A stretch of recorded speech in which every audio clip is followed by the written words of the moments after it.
तो फाइनली हमें सोनी की तरफ से स्पाइडरमैन का असली माल पानी देखने को मिला है, जिसको देखकर सच में लोग सोनी को गाली नहीं दे रहे और जूते नहीं मार रहे। अगर तुम सुपर हीरो मूवीज देखते हो तो तुम्हें ये बात तो पता ही होगी कि सोनी ने कुछ सालों से कुछ भयंकर ही माल पानी ट्राई करने की कोशिश करी थी। स्पाइडरमैन के जितने विलन है उनके ऊपर एक डेडिकेटेड मूवी बनाने के बारे में सोचा और उन्होंने बना भी दी, और इतनी भयंकर बनाई कि सब लोगों ने नहीं देखी। मैडम वेब, केविंग और मॉर्बियस ऐसी कोई चुनिंदा मूवीज है जिसको चाह कर भी अब कोई रिक्रिएट नहीं कर सकता, इतना ऊपर है वो लोग। स्पाइडरमैन ने इतने सालों से अपने लिए जो इज्जत बनाई थी, इन फिल्मों ने पूरा ट्राई किया है कि उस इज्जत का ये लोग चमत्कार कर दें। और मैंने जब ये बात सुनी कि सोनी वाले अब स्पाइडरमैन नोवार के ऊपर एक सीरीज लाने की सोच रहे हैं, तब तो मुझे भगवान से ही भरोसा उठ चुका था। लेकिन जो मालपानी मैंने अभी देखा उसने तो मेरी सोच बदल दी। तो नोवार सीरीज के रिव्यू के साथ साथ हम ये भी बात करेंगे क्या ये नोवार की मूवी माइल्स की जो मल्टीवर्स की मूवीज चल रही है एनिमेटेड वाली, क्या उनसे कनेक्टेड है? क्या ये नोवार वही है जिसको हम एनिमेटेड मूवीज में देखते आए हैं? इन सब के ऊपर बात करेंगे, लेकिन सबसे पहले रिव्यू पे चलते हैं। ये सीरीज 1930 के टाइम पे टेक प्लेस करती है, जब वर्ल्ड वॉर 1 खत्म हुई थी और उसके बाद जो ग्रेट डिप्रेशन आया था उसके बीच में ये सीरीज आती है। और इसमें हमारा स्पाइडरमैन दिखता है जिसका रियल नाम है बेन रायली। ये एक प्राइवेट डिटेक्टिव होता है और ये पूरा यूनिवर्स तुम्हें ब्लैक एंड व्हाइट में दिखेगा। मुझे पता है कि ये सीरीज इन लोगों ने कलर और ब्लैक एंड व्हाइट दोनों में बनाई है, लेकिन अगर तुम्हें इसका असली मजा लेना है तो ब्लैक एंड व्हाइट पे शिफ्ट हो जाओ। अगर तुम Amazon पे ये सीरीज देख रहे हो तो तुम्हें तो नीचे ऑप्शन मिल जाएगा ब्लैक एंड व्हाइट पे स्विच करने का, लेकिन अगर तुम थोड़े कैप्टन जैक स्पैरो बन चुके हो तो तुम्हें मैं बता दूं कि जाओ जो सैचुरेशन होती है उसको पूरा ही 0 कर दो, तुम्हें ब्लैक एंड व्हाइट दिख जाएगा और वही असली मजा देता है पूरी सीरीज में। क्योंकि इस सीरीज में ऐसे बहुत सारे सीन्स हैं जो बहुत ही टाइट फील होते हैं, बहुत ही पुराने टाइप के फील होते हैं कि भाई ऐसा है कि तुम बहुत ही पुरानी पिक्चर देख रहे हो, ऐसा फील करा देती है ये। चाहे कैरेक्टर की तुम डिजाइन ले लो या फिर उनका कपड़ा, तुम्हें वो पूरी फील देना चाहते हैं कि तुम उस टाइम पे जी रहे हो। मेकर्स तुम्हें यही फील कराना चाहते कि तुम उस टाइम में जाकर फील करो कि वे लोग कैसा फील कर रहे थे।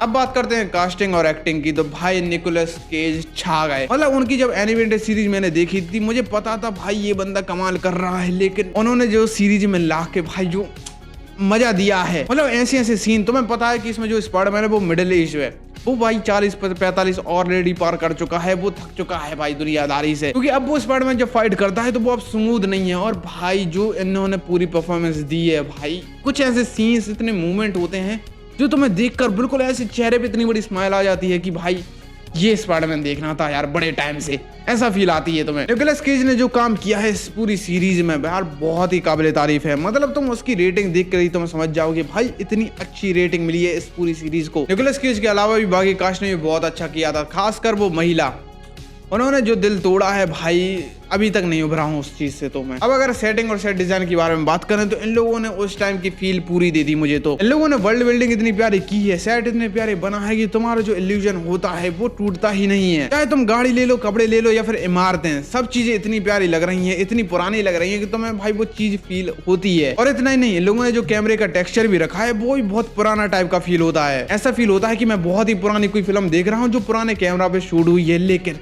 आज के टाइम पे इतना प्यारा लगता है पूरी सीरीज देखते टाइम। मुझे सीरीज से सिर्फ एक ही प्रॉब्लम थी कि जिसके जो विलन है वो और भी खतरनाक हो सकते थे, लेकिन सीजन 2 में शायद हमें वो देखने को मिल जाए। इतने टाइम से हम जो भी स्पाइडरमैन देखते हैं या तो वो कॉलेज में है या फिर भाई स्कूल में पढ़ रहे हैं, लेकिन ये वाला इसने ये सारी चीजें कर ली। ये स्पाइडरमैन मिडिल एज में आ चुका है, 5 सालों तक ये स्पाइडरमैन बनना ही छोड़ दिया। इसने सब चीजों से उम्मीदें छोड़ दी है, बस ये अपनी जिंदगी काट रहा है जैसे तैसे। यही इसकी जिंदगी थी और यही इसका मन। सीरीज में एक सीन था जहाँ निकोलस केज घोस्ट राइडर वाली हंसी हंसता है, पागलों भाई वो मेरे दिमाग में बैठ चुकी है। वो एक और सीन है जिसकी इंस्पिरेशन डायरेक्ट ली गई है लेगो बैटमैन, जब वो प्यार में पड़ता है, वो पूरा सीन इन लोगों ने भाई इतना प्यारा बनाया है, चुम्मा मजेदार। ओवरऑल सीरीज बहुत अच्छी है, तुम जाओ और देखो भाई, बहुत ही ज्यादा मजा आएगा तुम्हें देखने में। अब बात करते हैं इस सीरीज का सोनी एनिमेटेड स्पाइडरमैन से। तो सबसे पहला सवाल ये है कि क्या यही वो स्पाइडरमैन है जिसको हम वो एनिमेटेड सीरीज में देखते आए हैं? तो इसका जवाब है नहीं, ये कोई डिफरेंट स्पाइडरमैन है जिसको अभी तक उसमें इंट्रोड्यूस नहीं किया गया है। लेकिन इस सीरीज में इसका एक डायलॉग है कि किसी ने इससे पूछा था कि मल्टीवर्स होता है या नहीं,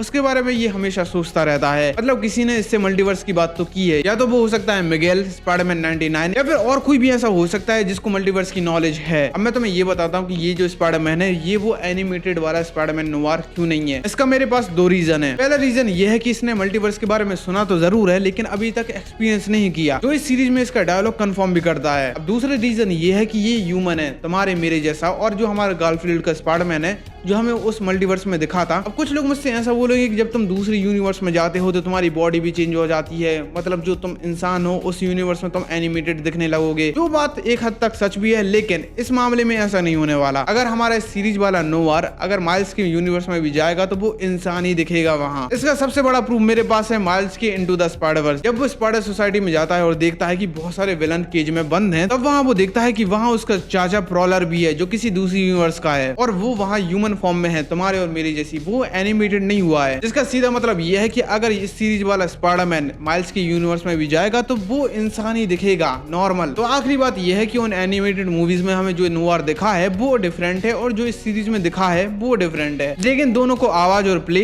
निकोलस केज ने किया है, ये बात सत्य है। इसी के साथ मैं चलता हूँ, वीडियो पसंद आए तो लाइक करो, शेयर करो, सब्सक्राइब करो। मिलता हूँ आपसे अगली वीडियो में, बाय।